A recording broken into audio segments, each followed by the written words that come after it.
Welcome to the HR Empowerment Podcast, where we will uncover strategies and new insights from HR professionals who discuss up-to-date regulations, best practices, and the most pressing topics like diversity and equity, leadership, dealing with difficult situations, and much more that affect your bottom line and business. Thanks for joining us.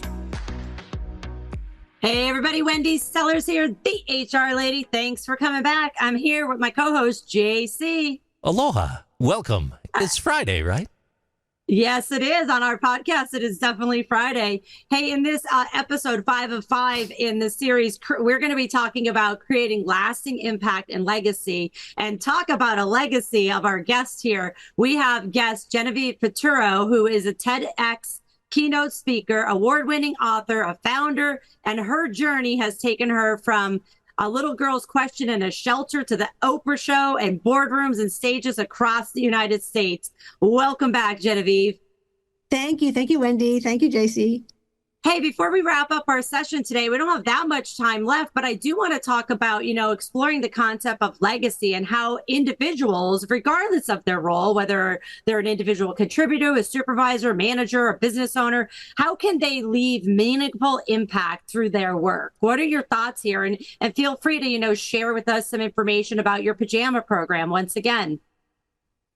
Sure. Thank you. Well, I think legacy comes when you listen to your heart. You're connecting with your purpose that your inner voice knows is your purpose and meaning that matters to you. But it's also, you find, mutually beneficial to all. There's the greater good that is impacted by your choice, your purpose. You're sharing that, you're connecting with others and the stories that you share. It's integrity beyond your own self-interest. And when you lead that way and you see things first, I think a lot of leaders see things first, you can inspire others to help you make it happen. You can't do it alone. So there's an integrity piece that people feel and see when you are doing something beyond your own gain and you are impacting. How many people are you touching? How many people are you impacting? It's your intention.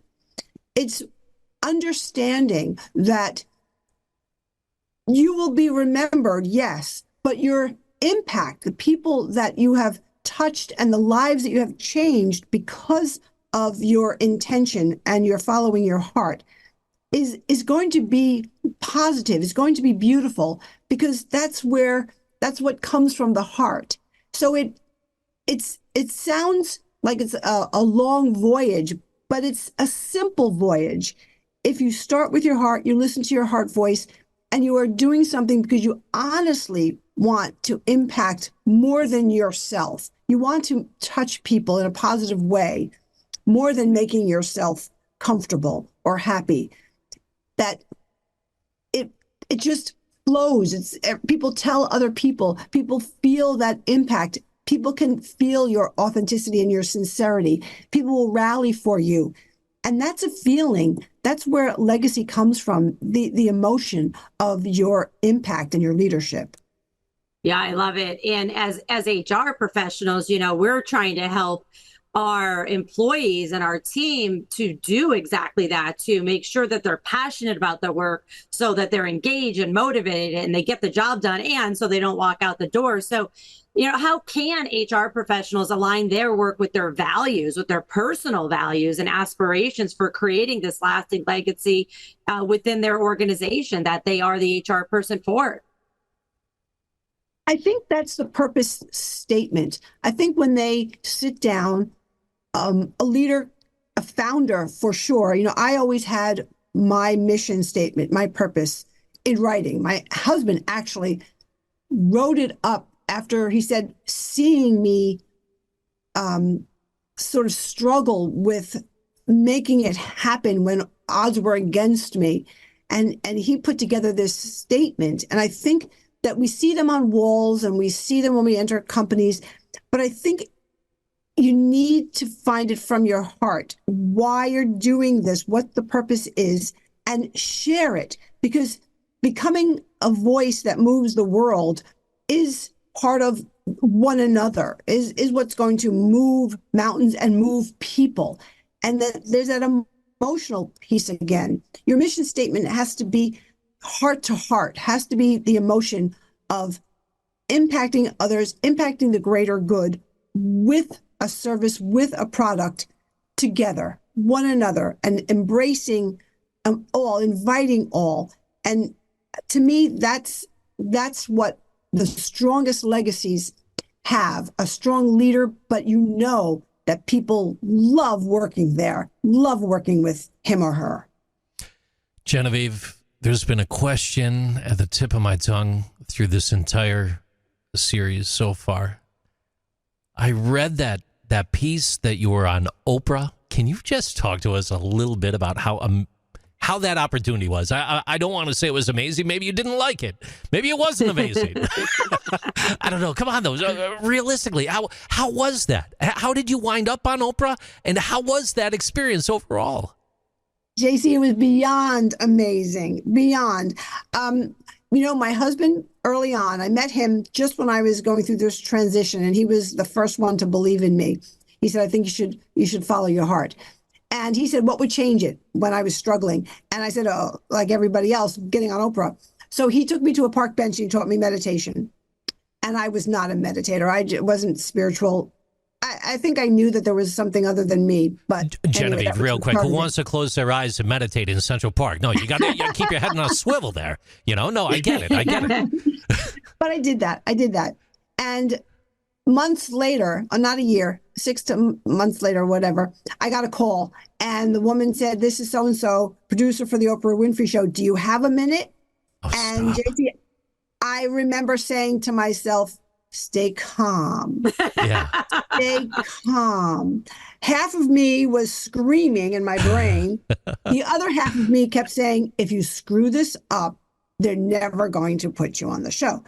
2 weeks of calls and 2 weeks of me not telling a soul and fighting myself to stay calm, answer the questions like an intelligent person, not like your brain is screaming, oh my God, oh my God. Kind of like me and asking you my questions today. Right. Yeah, no, I get it. It's a very valid question because I think anybody who's gotten close to this lady would say the same thing. She was an incredibly warm, interested woman, and who knows purpose better than Oprah? Nobody. So she got it, which made me feel like she saw me, Yeah. I always wanted to say, we see the children. And I felt that she really got it. Do I have time for a quick funny story? Oh, yeah. Absolutely. Okay. It's one of and I put some of the stories in the book, and they gave me permission to put the picture of me with her in the book. So I'm very humbled awesome. that they did that. Yeah. So the producer talked to me often over 2.5 weeks, booked me and put me on a flight. And the day I was taking off, it was snowstorm, the worst. You could look up the date, you'll see it's the worst of the year. It was probably in April or something, right? Yes, it was. Yeah. It was. And very, very early April. And so I was on the tarmac with my husband, waiting to take off. And the producer said, you'll get here. Don't worry. Whatever time it is, call me. So as I said, I'd been picturing myself, visualizing myself, getting excited I saw Oprah on the couch. I saw me talking to her on the couch. I saw the audience. Okay, I was okay. So I get off the plane. It did take off and it landed. I called the producer about midnight and she says, okay, let me tell you what to expect in the morning. They're going to bring the audience in first. Then you and your husband are going to come and sit in the front row. Oprah's going to be on the stage. She's going to introduce you, and you are going to climb up the stairs onto the stage and hop onto the stool next to Oprah's stool. Oh, no. I didn't hear anything else. I wanted to say, where's the couch? Yeah. I didn't see a stool. I'm in heels. How am I going to hop in front of the audience and America onto a stool? Stress you don't need at this point. Come on now. Yeah. I was petrified. And I was beside myself. I said, where is the couch? That's what I saw. I didn't fall on my face. I got on the stool, and she couldn't have been more loving and more lovely. And it was a great show. They aired it several times, and I urge everyone to watch it because of what she put together. I got to throw this in there real quick then, Sue. What about your life? I mean, your life had to have radically changed after that moment, though, right? Well, certainly pajama programs life did. We got more chapter presidents. Now we're more than 40 and around the US, and we serve every city, every state, those children. And yes, that was the biggest bounce we could have ever received. And there were so many wonderful things that happened, and you can sort of tell if you watch the clip what followed. Oh, it's so amazing. So thank you so much for sharing that. I have chills over here. I'm so excited for the pajama program, for all the people that it's helping, and for you. And for our listeners, I'll make sure that Genevieve's website is in the podcast description. So connect with her on LinkedIn as well. And everybody else, thank you so much for listening to episode 5 and our entire 5-part series for discovering purpose in career transitions and purpose in the workplace with Genevieve Piturro. We hope this information has been helpful. Thanks for joining us, and take care. Thank you for joining the HR Empowerment Podcast, brought to you by Aurora Training Advantage. We hope you've gained new insight and strategies to navigate the HR profession. We look forward to you joining us again on the HR Empowerment Podcast.